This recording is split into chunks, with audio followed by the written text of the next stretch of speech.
Ha sido un placer, muchas gracias.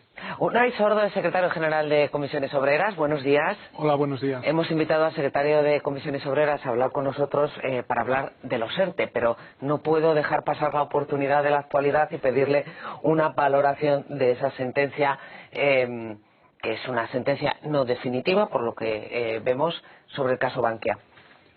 Bueno, como comentabais en la noticia, apenas es conocida desde hace un par de horas. Llevamos toda la mañana embarcados con la cuestión de los ERTE y no he podido tener una constancia de sus términos, y por otro lado no es una sentencia firme, con lo cual veremos cómo queda en el proceso penal, el proceso jurídico cuando llegue al Tribunal Supremo.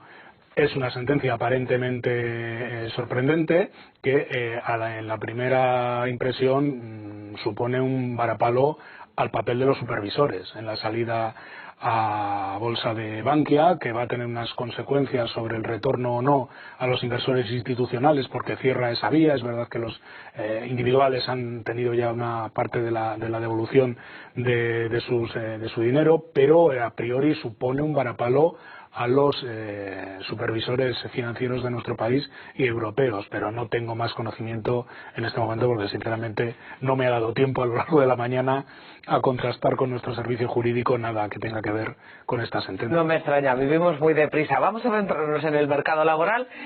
Si le parece, vamos a ver las claves de esa prolongación de los expedientes de regulación temporal de empleo. Consejo de Ministros, que está reunido hasta ahora, que aprueba la prórroga de los ERTE por COVID. A ver, claves de lo que sabemos, que no sabemos mucho. Nazaret, ¿cuáles son?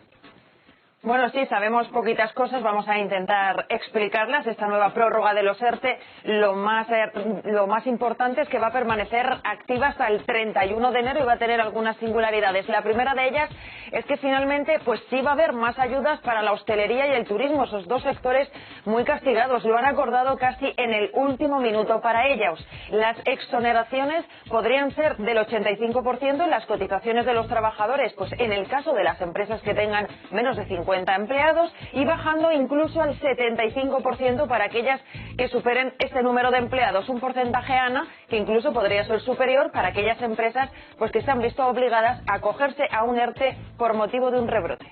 ¿Satisfecho con los términos del acuerdo? Hace unos días está aquí el secretario general de UGT y se quejaba de los cambios de criterio continuos del gobierno que impedían a la mesa de diálogo social llegar a un acuerdo. ¿Esos cambios han llevado a mejor puerto que el que tenían en Mallorca hace 15 días? Sí, yo creo que ha habido una cierta confusión, sinceramente lo pienso, en torno a esta negociación, ¿no? Esta negociación se inició para ver cómo favorecíamos la prórroga de los ERTEs actualmente vigentes, y para eso se establecían una serie de criterios.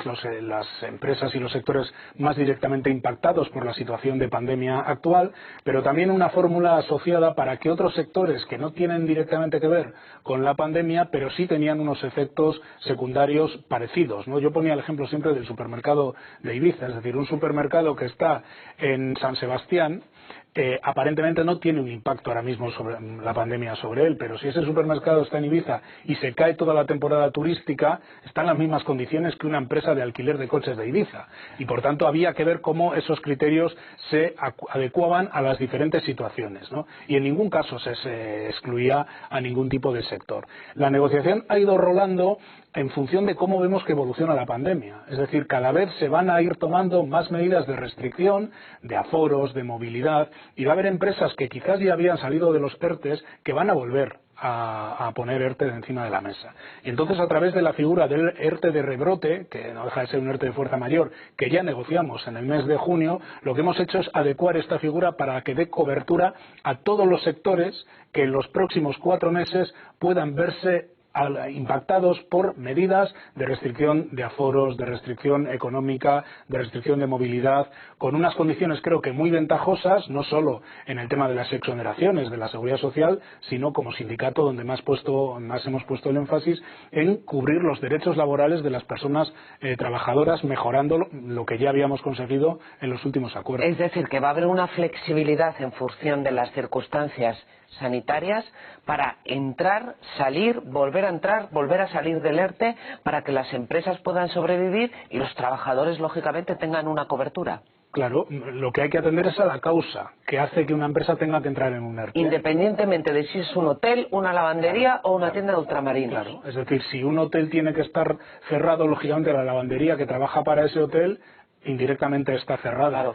Y luego hay empresas que tienen que parar la actividad o reducir la actividad porque se toma alguna medida, por ejemplo, restringir el horario de los bares a las 10 de la noche, es razonable, hay una bajada de actividad y se puede acoger a un ERTE parcial, y hay otras empresas que pueden convocar un ERTE no por una decisión directa de un gobierno que tiene que restringir la actividad para hacer frente a la pandemia, sino porque económicamente vaya mal. Pero eso será otra causa, son las causas económicas, los ERTEs ETOP que llamamos. Entonces lo que hemos hecho ha sido reconfigurar todo el esquema de ERTEs para que tengan el efecto que han tenido en los últimos 5 meses, es decir, que sean la gran alternativa al despido y que ocurra lo que ahora mismo está ocurriendo en España, que está en una situación económica muy complicada, pero está pasando lo que nunca había pasado en las crisis, y es que el Producto Interior Bruto está cayendo mucho más de lo que está cayendo el empleo. En España siempre nos pasaba al revés.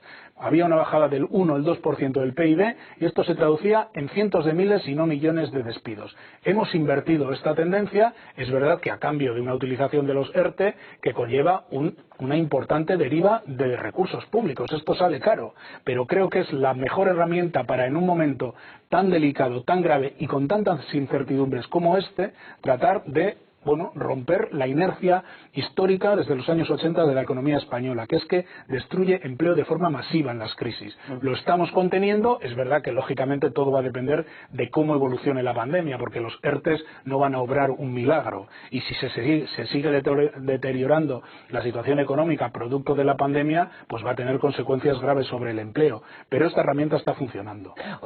Comisiones Obreras fue el primero que aprobó anoche ese acuerdo en la mesa de diálogo social. Los empresarios se han resistido más. Déjenme que vayamos a la sede de COE y nos expliquen por qué hasta última hora de esta mañana Aida Esquireg, la COE, no ha dado su visto bueno a ese acuerdo que todavía no conocemos al mínimo detalle porque no ha acabado la reunión del Consejo de Ministros. Aida. Pues Ana, hoy a primera hora de la mañana el Comité Ejecutivo de la Patronal se ha reunido esperando modificaciones de última hora y parece que las ha habido, porque finalmente ha decidido apoyar el acuerdo que prorrogará los ERTEs hasta el 31 de enero. La COE había puesto líneas rojas en 2 aspectos claves. Uno de ellos era el excluir de esos ERTE a empresas de sectores que no se habían visto directamente afectadas por el impacto de la pandemia, pero finalmente en un escueto comunicado dicen que ahora sí se ven representadas. Entre ellas estaría el comercio y la hostelería, como demandaba la patronal. Otra de las cosas es que seguimos muy pendientes de que trasciendan más, pero lo que sí conocemos es que el Gobierno ha decidido incluir ERTEs por limitación de actividad cuando autoridades limiten aforos y horarios, y también ha decidido extender las exoneraciones, que era otra de las peticiones que hacía la COE. Gracias, Aida. Está comenzando la rueda de prensa del posterior al Consejo de Ministros. Iremos en directo a escucharla, lo que tenga que decir la ministra de Trabajo. Antes de esa reunión de COE, Garamendi estaba aquí, en esta casa, esta mañana con Herrera. Y decía de los ERTE, antes de que la COE dijera que los iba a apoyar, esto. A nosotros no nos salen las cuentas al mes, y es que el señor ministro de Seguridad Social, a mí personalmente, todavía no me ha dado las cuentas de las exoneraciones de vamos a decirlo en este caso, la Seguridad Social, la parte que corresponde a las empresas. Es sorprendente, y lo digo de verdad, que se hayan dejado el tintero, pues posiblemente a la parte más débil de la sociedad, que son millones de personas.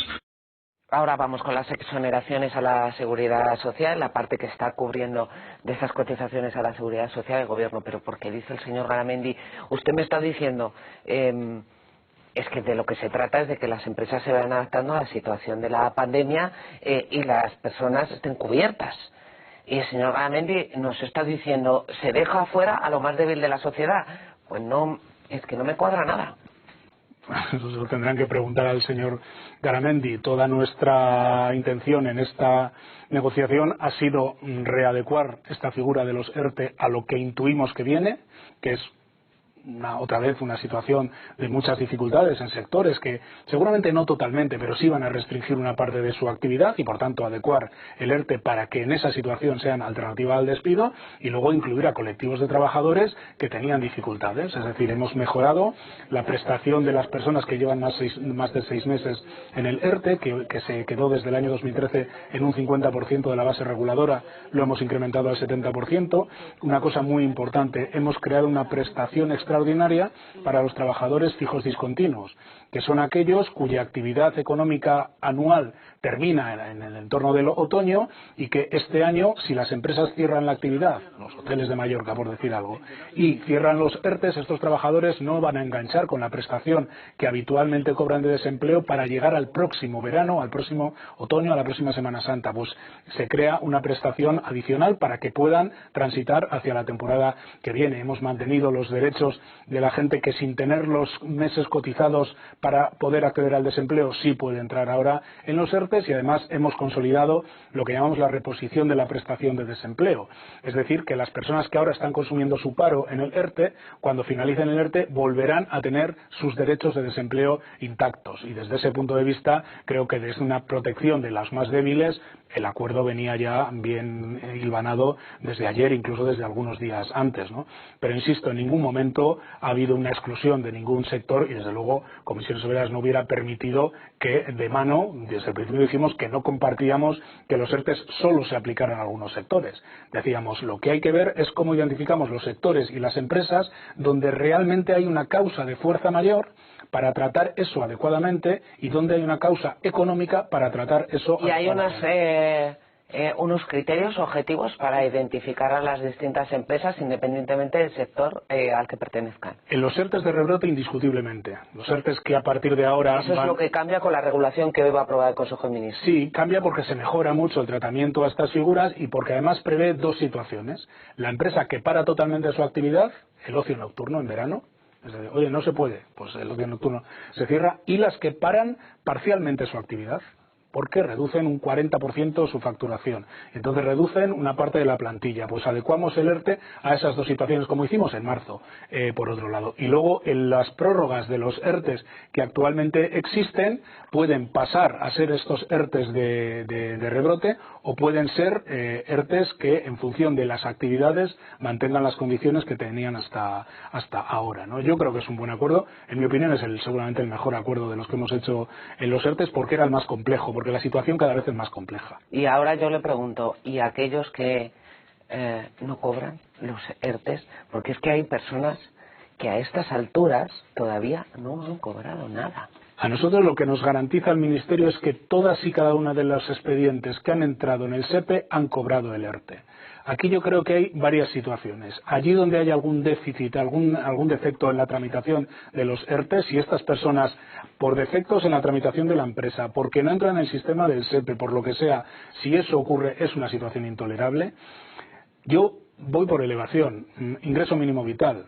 Está habiendo problemas de gestión del ingreso mínimo vital en la seguridad social. Es decir, yo creo que hay que hacer una reflexión, y es qué ha pasado en la última década con la dotación de personal y de medios técnicos en los servicios públicos, para que ante una situación, es verdad que inesperada, no se gestionan 500.000 de ERTEs normalmente, ¿no? Pero aunque ante una situación tan grave como esta se estén produciendo déficits de atención a la ciudadanía en los servicios públicos. Yo creo que la pregunta es esa, es cómo hacemos para que esto no vuelva a ocurrir, cómo recuperamos ratios de personal en el empleo público adecuados a las necesidades de la sociedad. Lo que pasa es que es una pregunta que yo le hago a casi todo el que pasa por aquí, necesitamos más funcionarios. Es verdad que también es un pico, no es una situación habitual. A lo mejor en condiciones normales necesitas 100 personas y tienes 50, y en esta necesitas 150.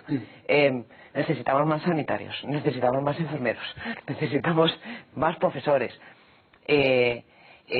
Los impuestos están al 50%, igual podemos subir alguno, pero tampoco se puede rascar mucho más. ¿Cómo adecuamos el presupuesto a día de hoy? A lo mejor dentro de 10 años la economía crece mucho más y genera mucho más y tenemos muchos más recursos, pero ¿cómo adecuamos a día de hoy el presupuesto para atender esas necesidades que son urgentes y cuáles dejamos de lado porque no nos podemos permitir pagarlo todo?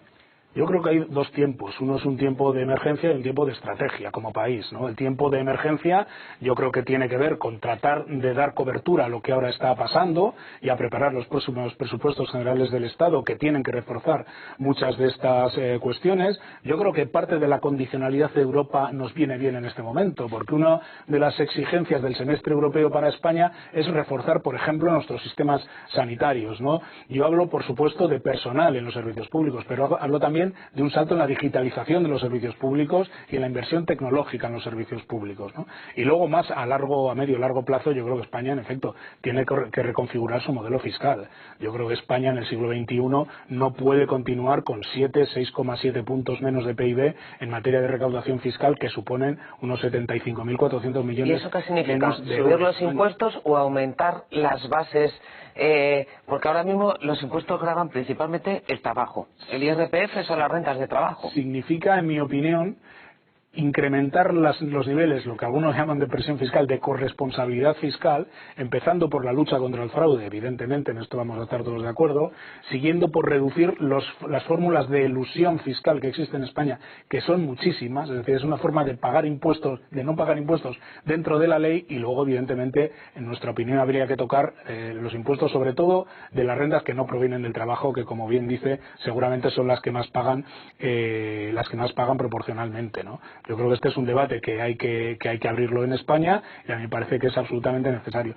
Porque es que además yo no creo que haya una diferencia, o que sean conceptos contrarios lo de incrementar la corresponsabilidad fiscal con abrir la base fiscal. Es que yo creo que ahora mismo en España, para abrir la base fiscal, es decir, para que haya más gente trabajando, generando mejores cotizaciones, mejores impuestos, que las empresas ganen más dinero y paguen más impuestos de sociedades, entre otras cosas, hay que utilizar la palanca de la inversión pública, también de la inversión privada. Hay que canalizar correctamente los recursos que van a venir de Europa en los próximos 6 años. Me parece que es fundamental salir de ese cepo, porque yo no creo que sea cierto que bajando los impuestos se incrementa la actividad económica y esto a su vez genera más impuestos. Esto me parece que es una idea demasiado simple y creo que no funciona, y está bastante demostrado que esto no funciona. En un momento de transición digital, tecnológica, ecológica y energética, sin recursos públicos, España va a perder el tren del progreso. Y creo que esto no se puede hacer sin una mejor corresponsabilidad fiscal. Desde luego,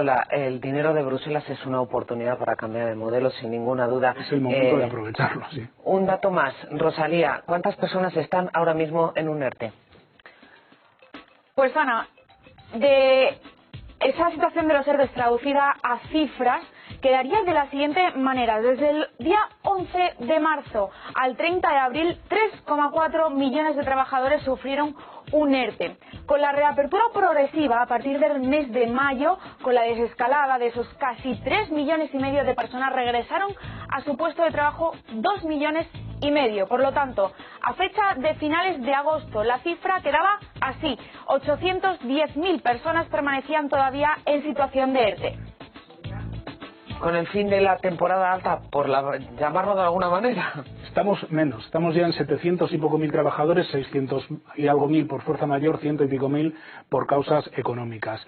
Es previsible que, al haber nuevas restricciones en la actividad, lo decía antes, de horarios y otras cuestiones, se vuelva a haber un cierto rebrote en los ERTES. Pero insisto, la alternativa a haber utilizado los ERTES hubiera sido despidos millonarios en nuestro país. Sin ninguna duda. Unai Sordo, gracias por explicarnos en qué consiste ese acuerdo, y que sean muchos más por el bien del mercado laboral y de los trabajadores. Un placer tenerle aquí. Gracias a ustedes. Que pase buen día.